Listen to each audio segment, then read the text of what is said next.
Hello and welcome to another episode of intelliTALKS.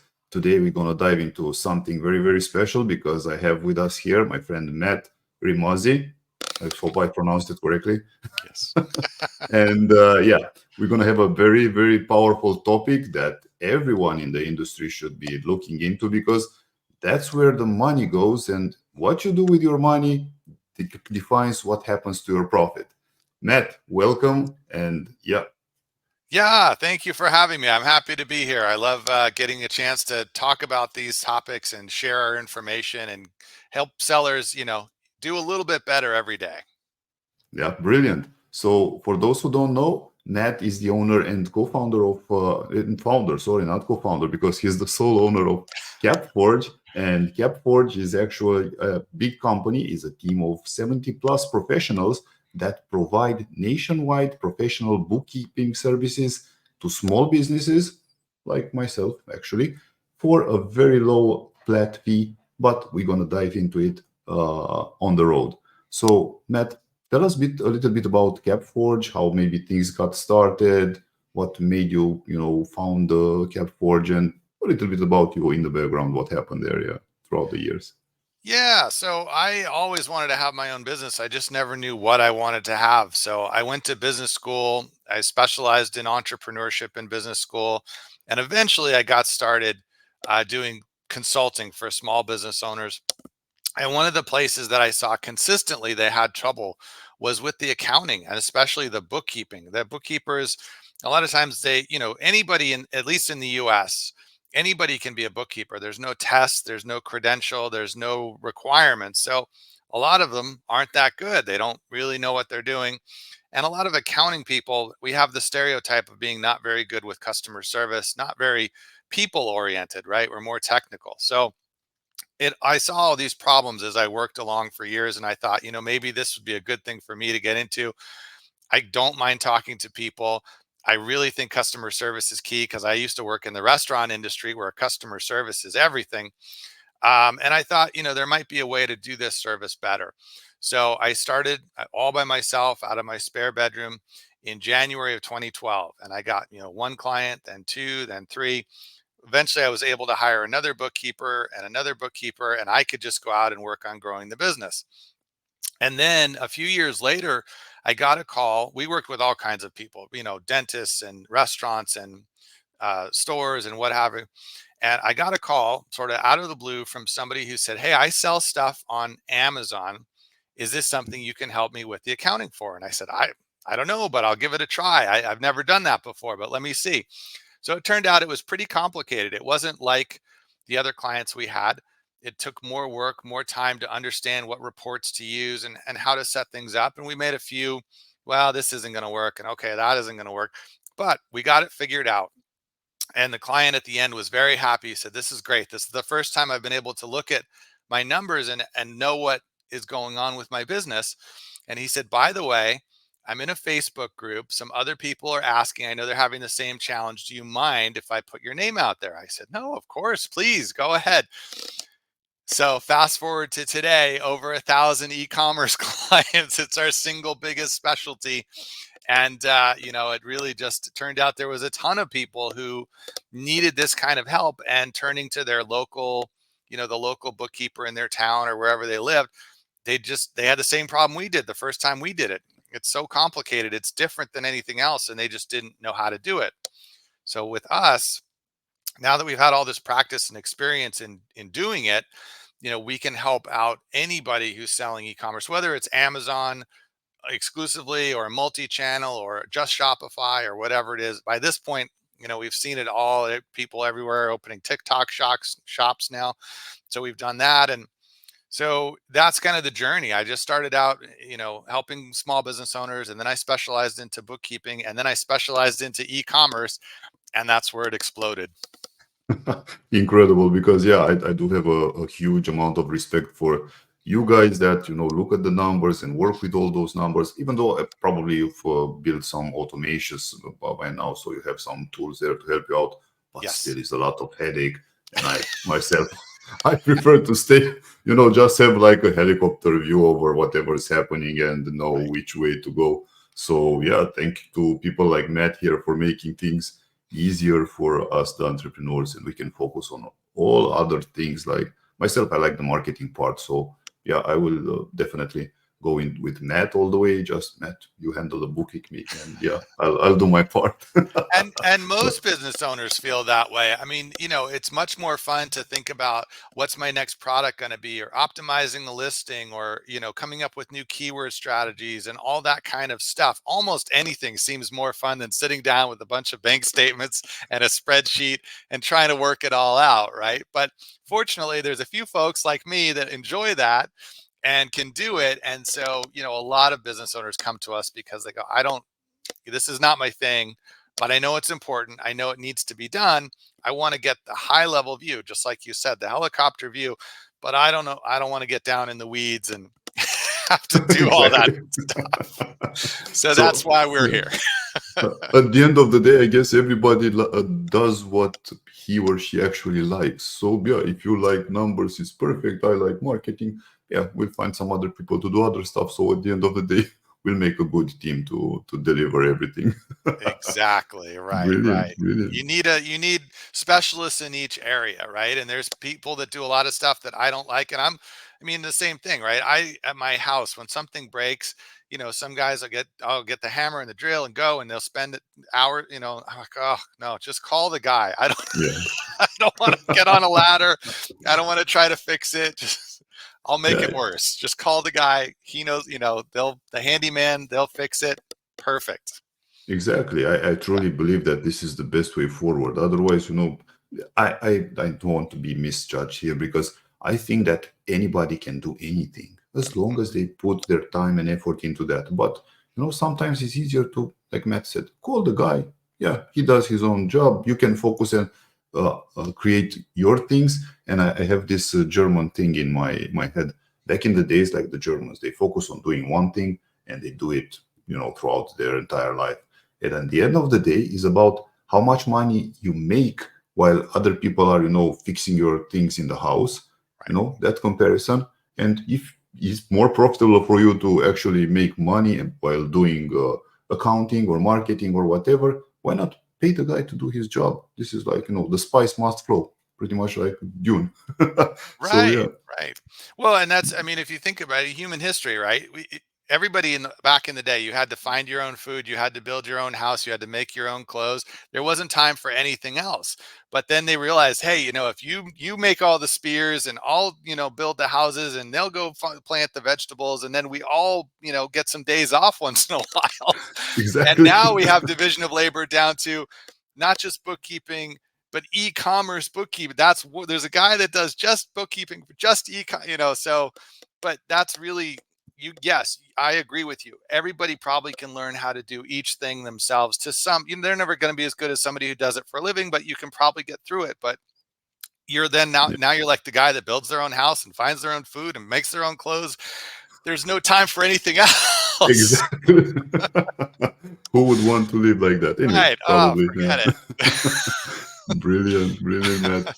So yeah, let's dive a bit into the profit part. What do you think is the actual value of tracking the profits in ecom? And it's like, not looking at it from the numbers game, but rather going a little bit deeper. How do you feel about it from your perspective? I think, e-commerce, like so many things, has evolved, right? In the early days, you could be successful almost as long as you were filling a category that didn't have much competition or any competition yet. You'd find something that wasn't selling on Amazon, or there's only a couple items. You could find a manufacturer in China, private label, send it over, and you could make sales. And that was before Amazon raised their fees 100 times. That was before you had to spend anything on ads, right? There weren't even ads. You just put your Yeah, keywords and it'd show up in the search. And before everything got so expensive. And back then, while it was still a good idea to track your numbers and understand your profits, you could be sloppier, let's say, and still expect to make good money. You could still do well, and you grow the store and increase your volume. But today, it's a different landscape. There's so much competition. Amazon's fees have gone up so much. Amazon ad spend went from didn't exist to I see sometimes sellers spending 20% of their revenue just on ads. So, Yeah. it's become a situation where if you're not carefully watching all your numbers, you could very easily end up from making a little bit of profit to losing money on sales, right? And you don't want to lose money at scale, right? You want to lose money very little, right? And then figure out how to be profitable and scale the profits. But that's the situation where, even 5 or 6 years ago, you could be a little more casual about running the business because it just wasn't as intense. But like everything, good, every good opportunity, people discover it. They flood into it. Professionals, people who spend nothing but their entire day figuring out how to make money on these platforms, are now part of your competition. And Yeah. so you need to be understanding your numbers and your profitability, and not just at a high level. Okay, I have 1 million in revenue and I make, $75,000 a year, but down to the SKU level. Because if you've got some SKUs that are profitable and some SKUs that aren't, you need to figure out how to fix those unprofitable ones, or stop selling them, or raise the price, or get your costs down on those, or whatever. But just to continue selling them at a loss, you're dragging the whole business down. So I think while it's always been important, the increased competition and the increased scale of this business model of e-commerce just really means that to be successful long term, you have to have a good handle on the numbers behind the business. You don't have to put all the numbers together yourself, right? We can do that, or somebody else. I mean, we're not the only e-commerce accounting firm out there, but somebody should be doing that, and you should be, as the e-com business owner, paying attention to that. Because I think if you don't, it slips away, right? You used to make a lot of money, now you make a little money, and then pretty soon you're just breaking even. And then the next step from there is you're losing money. And it happens slowly, but if you're not paying attention, it can be very hard to pull it back. Yeah, definitely. Actually, the profitability is definitely something to watch, because yeah, that's where the money is. If you're Right. playing the bad game, then at the end of the month, you'll end up with the less than you actually pay out of your pocket. And even with Amazon, everybody knows that it's really hard. The way I look at it, it's physical goods. You have to have some, stocks in production. So you have to have the production ready.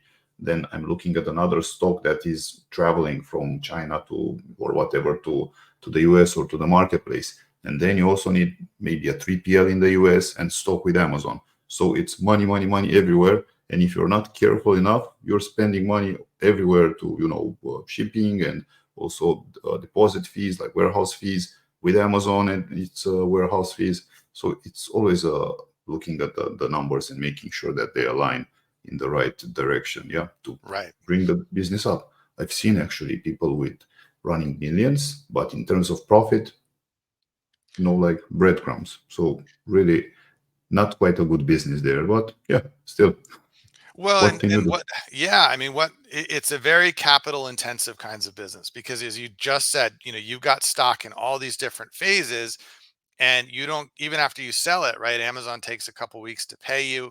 Now finally you have money, you got to start all the way at the beginning again, buying more stock from the manufacturer to go all the way through the chain.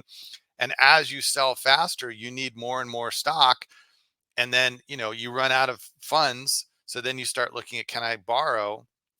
And if you don't know what your profit margin is, and let's say the loan is 8% interest and you only make 6% profit, well, okay, where can I afford to borrow to keep? So that's why it's really critical. And sometimes people come to us, and by the time we get all the, they didn't do any bookkeeping, they didn't do any accounting, they come to us, we do a year catch-up project, and we realize by the time we're done, they're two or $300,000 of debt, and they're not profitable, which means it's going to be, very hard to pay that money back until you figure out how to get profitable. And even then, all the profits go. So it's just really Yeah, critical, I think, to keep an eye on the numbers and know where you're at all times. It's just like driving a car, right? If you close your eyes, chances are you're going to crash, right? Keep probably. your Yeah, eyes open, check the speedometer, check the fuel so you don't run out of fuel, and stay on the road. It's not hard, but if you don't do it, you're more likely to crash if you're not looking at anything or you're looking out the window, right? It's go good right from off time to the time roof. to look at the view, but yeah, eyes on the road always. Yeah. Yes, yes. Keep your focus on where you're going and stay between the lines. So Yeah. same thing with this. Yeah. So how do you at CapForge, how do you guys actually look at and see what products are working best, and how do you treat that for the Amazon seller like myself, for example? Yeah, so I mean, we look at, of course, the overall picture, how much revenues come in, how much you're paying in fees and ads and the rest of the costs. But we also like to break it down by SKU and see exactly, how each SKU is performing, not just on revenue, right? You could have one SKU that performs very well. Most sellers, it's, the 80/20 rule or even 90/10, right? Just a handful of SKUs sell the majority of their revenue, and then the rest of them are kind of just picking up little pieces. But Yeah. um, not only how much it sells, but what the fees are, what the product cost is, what the returns are, what the damaged, unsellable inventory is, and at the end of that, how much is left, so that you can really see.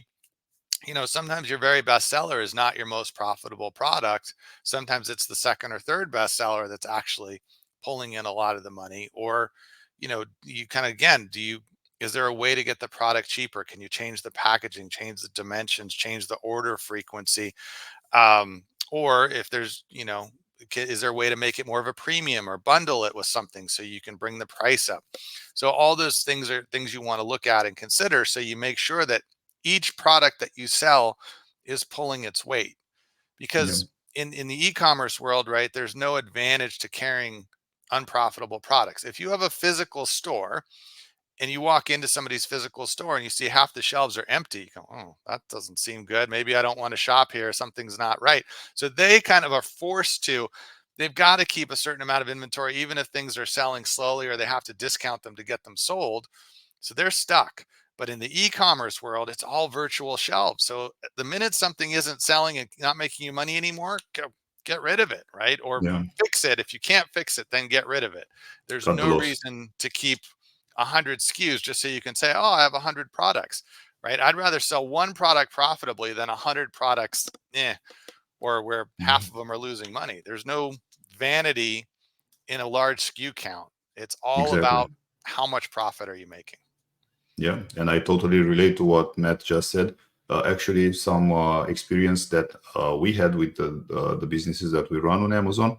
Uh, End of last year, we found another manufacturer. So don't be shy. Don't look for new manufacturers, because what we did, we got a very good manufacturer, and we saved $1 per unit for each unit that we were producing. So our cost decreased with $1. That's a 5 digit per year overall in profit in our pocket, instead of paying to the manufacturers.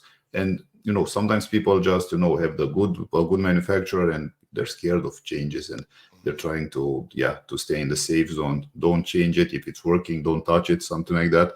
Yeah, sometimes it's good to just circle around. Never know, some good profit might be here and there. And yeah, marketing is the most important thing. And yeah, I'm curious, Matt, how do you look at the marketing budget, and how do you calculate how much to actually put into that based on the overall calculations mathematically? Yeah. So I mean, each dollar that you spend on ads is a dollar less in your pocket. So the goal is to make sure that your ads, your marketing performance is good, is profitable for you. Sometimes people, I understand, right? You have to test different strategies, see if this will work, see if that works, but put a cap on that test and then make sure you review results. Sometimes I think people say, oh, I'm going to test these keywords. They turn it on and then they don't, 6 months later, they go, oh, did it work? Oh no, $10,000 spent. It didn't sell anything. I could have turned that off after 2 weeks. So, Yeah, make sure that your marketing dollars are working just as hard as any of your other dollars. And then you try to, so what we see on Amazon, if somebody's able to sell with 10% or less of their ad spend as a percent of revenue, then there's money left for profit, right? So if you're selling, for each $100 that you sell, try not to spend more than $10 on ads. If you're spending $15 or $20, or I just was looking at a client this morning spending $25 out of every $100 of sales, $25 of that was going to Amazon ad spend. Well, then after they take the rest of their money and you pay for the product, guess what? Nothing's left, right? So That's a huge cost there. Yeah. it's Okay. a huge amount Yeah. to spend. So we'd say, kind of if you can target 10% or less, you're have a pretty good chance of being profitable as long as your cost of goods sold and everything else makes sense. If you're not on Amazon, right, you're Shopify or something, right? Well, now you have to generate more traffic, right? The advantage of being on Amazon is they bring the customers sort of, and now you're still paying for ads there too. But in theory, right, it's a platform full of customers. Whereas if you've got a Shopify site, you've got to generate the traffic. So there, we'll see 25 to 30% spend for ads to get traffic. And then again, as long as your conversion rate's good, your fulfillment costs aren't too high, your product cost is in line, you should be, there should be money left over for Yeah. profitability. But again, the lower you can get it, the better. One of my favorite examples of somebody who's really doing a great job is somebody who they make custom grills. So for Toyota trucks, there's a certain group of people that like to customize their vehicles. And one of the ways they do it is they make custom grills. So the way he started his e-commerce business was he went onto some Reddit forums and found, what do people like? What are they interested in? What are they doing?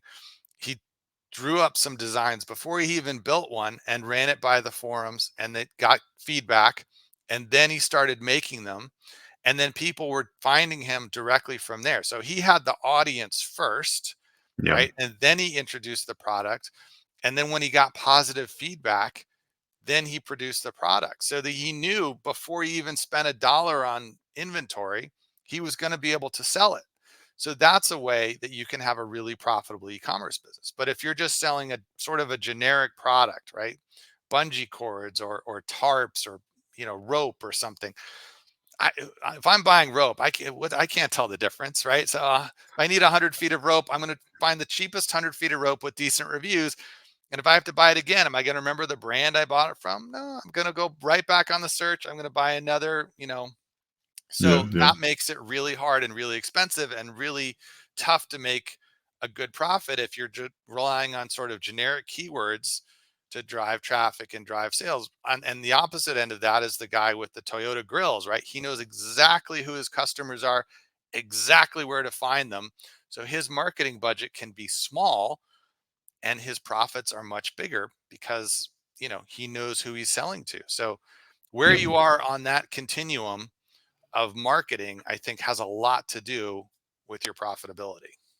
Definitely. So product research and picking the right product to sell, it's yeah, the key actually on any business. Because when I started back in 2016, I picked a product based on my own, imagination and everything, which turned out to be not a good product. So I lost a lot of money. So the first incursion with Amazon was not a good one.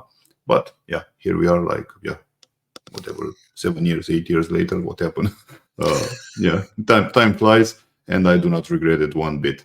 But yeah, again, product selection, that's the most important part of the business. But Matt, what would be some very, let's say, good benchmarks for us Amazon sellers and for e-commerce in general that you think we should put our focus on?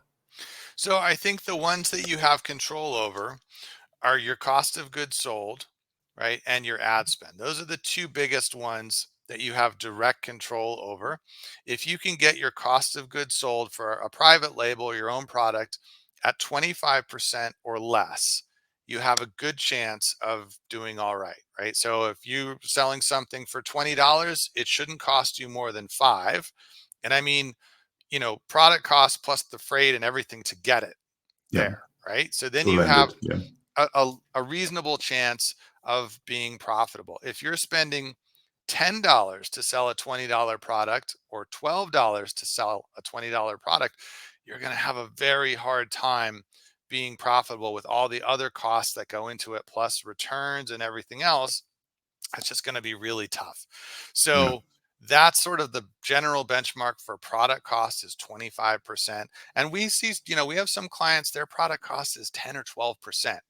I think, perfect. that's fantastic, right? And there's some product categories that, people seem to be able to maintain better margins. And again, you have to think about it a little bit, right? If you're selling something that's very expensive, you might, that might be an exception where you can pay more for the product or something. But generally speaking, 25% or less cost of goods sold. And then, like I mentioned, ad spend, if you can keep that below 10% or below, again, you're going to have a good chance. Now, if your product cost is lower than 25%, you can spend a little more on ads, right? Yeah. If your product is cost Balance is things. Yeah. right higher, you want to go a little bit lower. But with those two metrics on Amazon, after you figure out what Amazon's going to take, then there's still a reasonable shot at profit. Now, if you're not on Amazon, right, the numbers change a bit because you don't have the Amazon costs, but your ad spend has to go up to compensate for driving that traffic. So that's another kind of decision point as a seller. If you do well on Amazon and you've got that sort of figured out and you're successful there, great.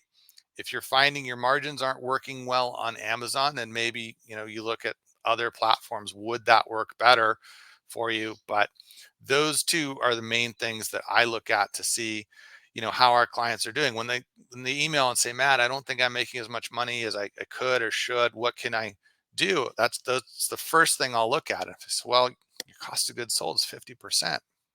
That's it just Yeah. doesn't it just isn't there's just not enough there, right, to make this work. And I'll say exactly, well, have you looked at different suppliers? And they go, no, well, the guy I have, he's nice, I think he's giving me a good price. I guarantee you he's in business to make money too. So Yeah. you know shop around. If it turns out that really is the best price, okay. But a lot of times, you'll find out, oh wow, I could have gotten a better product for less money. You get comfortable. You start ordering from a certain place and Exactly. you just kind of don't ever change that. You just keep reordering. And even Don't if you don't, question it. Yeah. right, even if you don't switch, to be able to come back to the person you're used to using and saying, hey, I'd like to do business with you, but I found another supplier. They can do, the same MOQ for 25% less. What, can you work with me on this? And if they can, great. Maybe you keep doing business with them. If you can't, well, you have a business to run. It's nice to have friends, but No. you've got a business to run. You need to be profitable first, so that after that you Yes, can look into friendships. exactly. We didn't get into business to have friends. We got into business to make money. And then after that, Absolutely. Yeah. yes, have friends. All right. But yeah, since yeah, most of the people that I'd say 99% of the people that build an Amazon business are in it for the exit, the actual payday that they're looking for. What would be, let's say, how could we optimize to get the most out of it from your experience, Matt? How do you look at things to benefit the most at the exit and that beautiful payday? Yeah, no, we've had a lot of our clients end up selling their businesses. And, a lot of times that is when you make the money, right? You all the way Yeah. along, all the cash gets reinvested in profit or reinvested in inventory and inventory and inventory. And like I said, I mean, you might run a business for 3 years and you're still eating peanut butter and jelly sandwiches and ramen noodle cups, and that's there's no money. But the day Yeah. you sell, you get a check for $1 million or 2 million or whatever the number is, because you've grown a profitable business, even though all the cash has been reinvested. So the first thing we Yeah. always do if somebody says, I'm thinking about selling, is let's make sure this business is in as good a shape as possible. So that means, again, getting rid of the products and SKUs that aren't selling, turning off the ads that aren't converting, and anything else that you're spending on the business, like travel or meals, auto expense, continuing education, things like that, software subscriptions you're not using anymore, we move them into a separate category or cancel them. It's kind of like when if you go to sell your house, what do, right? You run around and, fix the squeaky door and the broken Yeah. window and the knob that's missing. You get a new knob for the stove and whatever, and make it look really nice so that when the buyers come through, they go, oh yeah, it's great. Nothing's broken. I love it. So it's the same thing from business, right? Get rid of the inventory that's not selling, turn off the ads that aren't working, cancel the software subscriptions you're not using, make it look as good as you can so that a buyer comes along and says, oh, this is a well-functioning, profitable, efficient business. I'd be willing to pay a nice price for this. But if they see a lot of, it's a fixer upper, there's a lot of things that aren't working. The listings aren't optimized. The photos don't look good. There's unprofitable SKUs. They're not going to want to pay you much for it, but they're going to be thinking, oh, as soon as I get a hold of this, I can fix it up. It'll make twice as much money just fixing all this stuff they didn't bother do or doing wrong. So Yeah, you don't want them to pay you little and then fix the business and make more money. You want to be the one to do those things, and then you can sell it for a premium. So that's the main thing. And then really, whether you sell it now or a year from now or 3 years from now, that's stuff you should do anyway, right? Cancel definitely. those subscriptions, right? Get rid of the ads that don't work. Get rid of the inventory that doesn't sell. Even if you're not selling it today, do that stuff anyway. Yeah, do it It can only help. continuously. Just yeah, exactly. Yeah, it will improve the profit. That's for Exactly. sure. Exactly. And that's the main metric that the buyers are looking at, is how much money does it make over the last 12 months? And then generally the price is some multiple of that. So if you have $300,000 of profit over the last 12 months, you should be able to sell for somewhere around $1 million for the business. So 3+ years of operations at that level is what a buyer would pay for you, plus the cost of whatever inventory you have on hand. So they're going to Yeah, buy your inventory from you at cost and then pay you for the business that you built. So the more profit you can show, the more money you can get from that sale. the happier you'll be. Yeah. Absolutely. Brilliant, Matt. I think this has been really, really insightful. Tell everyone how they can reach out to you. That's a very important topic. So yeah, how they can find you.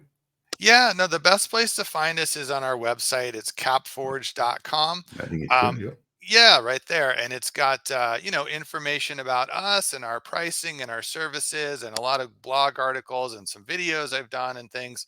So lots of good content. And, if it seems like something you're interested in, we'd love to hear from you, have a conversation, see if we can help. And if we can, great. And I think, we've got a special offer too for people who come to us as a result of this conversation we've had here. We like you that much more. yeah. So So yeah, we've got an thank offer you. for you. Thank you for this, Matt. Matt has been very kind to offer everyone here a special offer in terms of the first 3 months of the bookkeeping service. When you sign up as a new client, if you specify that, yeah, you've seen Matt here on intelliTALKS, or you specify IntelliRank, first 3 months will be free. Thank you for that, Matt. And thank you for the insight. Yeah, thank you for having me. It was a great conversation. Brilliant. Yeah. Again, the website, I will add it also in the description. And yeah, we'll definitely be in touch. Matt, have a great day ahead. I see some nice weather there on your side. Yeah. Yes. All right. Thanks. Until we meet again. Until next time. See you, everyone. Bye.